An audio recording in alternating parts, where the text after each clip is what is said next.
As Formula E returned to the Italian capital, it was a slightly different start to the weekend proceedings, with the rookie test. The test gave young, upcoming, and older, more experienced drivers opportunities to hit the track in the modern-day Gen 3 cars. Felipe Drugovich, current Formula 2 world champion, was the fastest of the session, ahead of Kelvin van der Linde and Luca Ghiotto. Ex-Formula 1 driver Daniel Kvyat also took part, as he finished in P7 in the Neo car.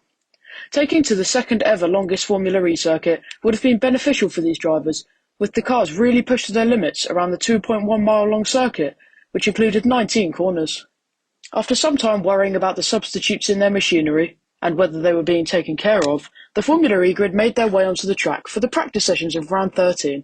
As the title fight continues to heat up, Nick Cassidy, Jake Dennis and Mitch Evans are the three contenders who are very much in the thick of it. Although none of them set a spectacular time in FP1, Dennis and Evans were 1 and 2 come the end of second practice, with 6 tenths between Evans in first and his counterpart below him. Come qualifying, Evans continued his great run of form to take the first pole position of the weekend, ahead of Sam Bird and Sasha Fenestraz.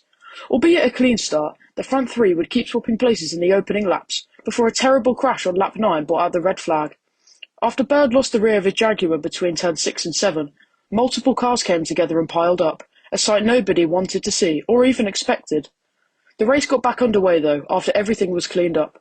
With only 14 drivers remaining afterwards, it would be a frenetic race to the end of 27 laps. Mitch Evans would still take the victory to finish the job he started in qualifying, this time sharing the podium with Nick Cassidy and Maximilian Günther. Dennis would finish 4th after staying out of trouble to make the first race of the double-header somewhat of a damage limitation. It was a disappointing round 13 for Pascal Wehrlein, who seems to slowly be falling away from that title fight. In round 14 and the second round of this Italian doubleheader, the action was far from slowing down, with those involved in the crash a day before desperate to get some running in free practice.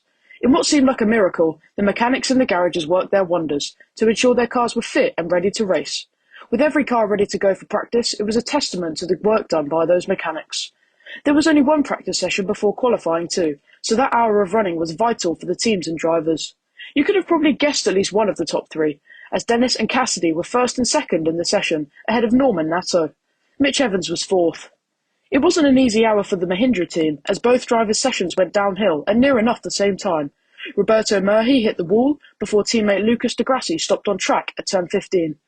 Sam Bird was also having powertrain issues, possibly due to his crash the day before. He finished 9th in practice, over half a second behind his teammate.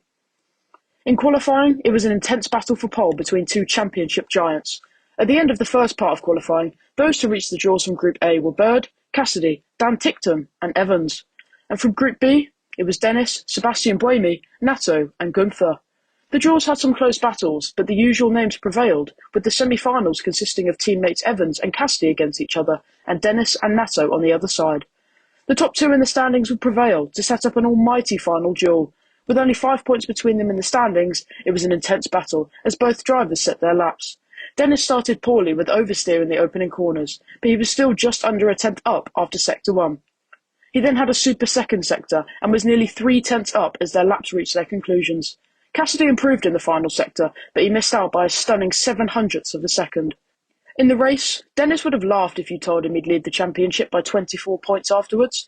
It was a well-behaved getaway from the line, as pole sitter Dennis led into the first corner, ahead of title rival Cassidy. After the first lap, the Andretti driver still held his lead, but there was a huge crash into turn 7 as Evans went over the top of Cassidy's Envision. Both drivers dropped down to the back of the pack to put a huge dent into both of their title hopes. On lap 5, Evans then retired from the race after his damage was too bad to continue. It was a long and drawn-out battle between the top three of Dennis, Nato and Bird as they all fought for that top step on the podium. However, it was the Andretti that would reign supreme in Rome. Formula E returns to London next for the season finale. Can home hero Jake Dennis win the title in the English capital? Find out in rounds 15 and 16.